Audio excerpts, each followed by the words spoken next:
लेकर तो माहौल और भी गर्म हो गया। एक तरफ तो कोरोना संकट, दूसरी तरफ इस पर सियासत। कांग्रेस की महासचिव प्रियंका गांधी वाड्रा ने ट्वीट किया, जवाब फिर आगरा के डीएम ने दिया। जी बिल्कुल, कांग्रेस की महासचिव प्रियंका गांधी ने जो ट्वीट किया था उसमें वो नासमझी कर बैठी। दरअसल मामला ये था कि 3 महीने के अंदर जो 79 मौतें हुई हैं उसमें से कुछ लोग ऐसे थे, यानी 28 लोग ऐसे थे, 28 मरीज जिनकी मौत भर्ती होने के 48 घंटे के भीतर हुई, ना कि 48 घंटे में 28 मर गए। तो इसी को लेकर के डीएम ने सफाई दी थी। और कोरोना की बात करें अगर, तो ज्यों-ज्यों तपिश बढ़ती जा रही है, कहा जा रहा था तो कोरोना कम होगा, कोरोना का प्रभाव, लेकिन कोरोना का प्रभाव कहीं से कम होता दिखता नहीं। कल नए 8 केस आए थे और 1148 हो गई है कोरोना पॉजिटिव की संख्या आगरा में। साथ ही साथ कल एक बिना अनुमति के मेला लगा दिया गया था, वहां भी जबरदस्त भीड़ थी, जिसकी वजह से ऐसी छोटी छोटी लापरवाहियां जो तमाम की जा रही हैं, इस मामले में कोई कार्रवाई हुई? हिमांशु, कल जो तस्वीर हमें देखने को मिली थी, मेला और बड़ी संख्या में लोग वहां मौजूद थे, कोई कार्रवाई हुई?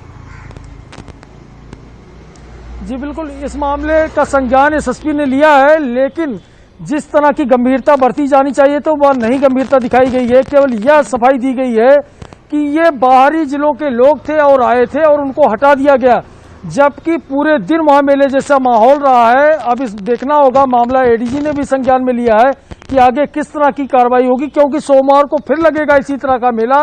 अब उस सोमवार को मेला लग पाता या नहीं, यही बड़ा सवाल है। और प्रशासन को चाहिए कि किसी भी स्तर पर इस मेले को रोके, क्योंकि ये कोरोना काल है और आगरा में 79 मौतें अब तक हो चुकी हैं और हर दिन एक दो मौत हुई। साथ ही यह भी बता दें आपको कि जब लॉकडाउन था तब मौतों की संख्या जितनी थी उसके बाद। हिमांशु, ये बताइए, आगरा में इस वक्त की जो स्थिति है, बड़ी चुनौती क्या है?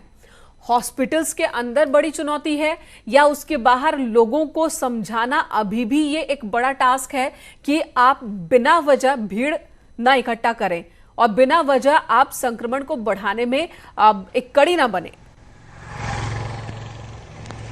जी, सबसे पहले आपको बता दें, हॉस्पिटल की स्थिति बहुत बेहतर है। इतनी बेहतर है कि हॉस्पिटल ऑनलाइन है और परमानेंट उसको डीएम से लेकर के सारे वरिष्ठ अधिकारी मॉनिटरिंग करते हैं। उसी का नतीजा की बेहतरीन तस्वीरें तमाम आई है और डॉक्टरों की सेवा की तस्वीरें भी न्यूज 18 ने दिखाई थी। सबसे बड़ी चुनौती यही है कि बिना मास्क के जो लोग मार्केट में निकल रहे हैं, सोशल डिस्टेंसिंग की जिस तरह से धज्जियां लोग उड़ा रहे हैं, इसमें पुलिस के लिए भी खतरा है। तमाम पुलिसकर्मी भी पीड़ित हो रहे हैं, कोरोना पॉजिटिव पाए जा रहे हैं। और कोरोना पॉजिटिव 54 वर्षीय एक पुलिसकर्मी जो दरोगा थे, वो एसएसपी कार्यालय में कर रहे थे, उनकी भी मौत हो गई है। दरअसल होता क्या है, जब भीड़ को पुलिस हटाती है तो कहीं न कहीं टच हो जाते हैं उनसे। बिल्कुल, वजह से यही वजह है कि कोरोना योद्धा हम कह रहे हैं इन्हें। एक तरफ हॉस्पिटल्स के अंदर अगर डॉक्टर हैं तो हॉस्पिटल के बाहर सड़कों पर पुलिस, और डे 1 से पुलिसकर्मी जो हैं वो अपनी ड्यूटी दे रहे हैं, अपनी जान को खतरे में डालकर। सर्वेश दुबे हमारे साथ प्रयागराज से जुड़ चुके हैं। सर्वेश, प्रयागराज का हाल बताएं, यहां पर इंतजाम और सैंपलिंग को लेकर क्या अपडेट? देखिए, मैं आपको बताऊं, संगम नगरी प्रयागराज में कोरोना के मरीज लगातार बढ़ रहे हैं। कल की अगर हम बात करें तो कल 14 नए केस आए हैं, जिनमें सबसे बड़ी बात यह है कि 10 जीआरपी के जो सिपाही हैं वो कोरोना पॉजिटिव मिले हैं। और ये एक चौंकाने वाला आंकड़ा है कि जो कोरोना योद्धा थे, जो कि कोरोना की लड़ाई में आगे बढ़कर लोगों की मदद कर रहे थे, अब वो संक्रमित हो रहे हैं। एक आरपीएफ का जवान भी संक्रमित हुआ है। इसके साथ ही साथ 2 दिन पहले कोरोना के पूर्व नोडल अधिकारी डॉक्टर गणेश प्रसाद और उनके कांटेक्ट में उनके परिवार के 6 अन्य लोग संक्रमित हुए हैं। और इस तरह से संक्रमितों का आंकड़ा जो है 203 तक पहुंच गया है और 139 लोग अब तक स्वस्थ हो चुके हैं, जबकि 57 केस अभी भी जिले में एक्टिव है और 7 लोगों की मौत हो गई है। तो इस समय जो है लगातार आंकड़ा बढ़ रहा है।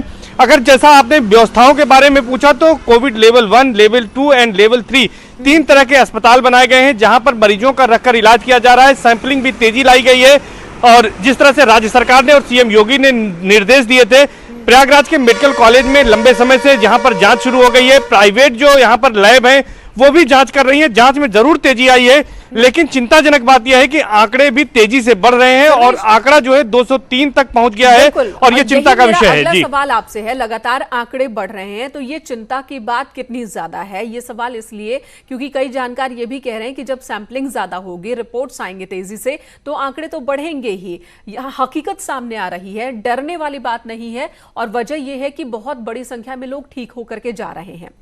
तो जानकार वहां पर क्या कह रहे हैं? देखिए, जानकारों का ये मानना है कि लोगों को बचाव करना चाहिए, लेकिन अनलॉक 1 में जिस तरह से लोगों को छूट मिली उसके बाद लोगों ने उसका बेजा इस्तेमाल करना शुरू किया। लोग घरों से बाहर निकलने लगे। कई जगहों पर मास्क पहनने में लापरवाही हो रही है, सोशल डिस्टेंसिंग का पालन नहीं हो रहा है। ये तमाम वजहें हैं जिसकी वजह से कोरोना का संक्रमण तेजी से बढ़ रहा है। लोगों का मानना है कि अभी हमको इस खतरे के साथ जीना है, एहतियात बरतना होगा। अभी कोई दवाएं और वैक्सीन नहीं आई है तो लोग जागरूक हों। जी सर्वेश, सीएम योगी आदित्यनाथ ने भी यही बात कही थी जब अनलॉक 1 की शुरुआत हो रही थी कि ये अनलॉक 1 जो है वो अर्थव्यवस्था को गति देने के लिए है, इसलिए नहीं है कि खतरा खत्म हो गया है और लापरवाही करें। सभी लोगों को अपनी जिम्मेदारी निभानी होगी और जो प्रोटोकॉल्स हैं उनका पालन करना होगा और साथ ही वो अपनी दिनचर्या अपने काम में शामिल हो। आप दोनों का बहुत बहुत धन्यवाद।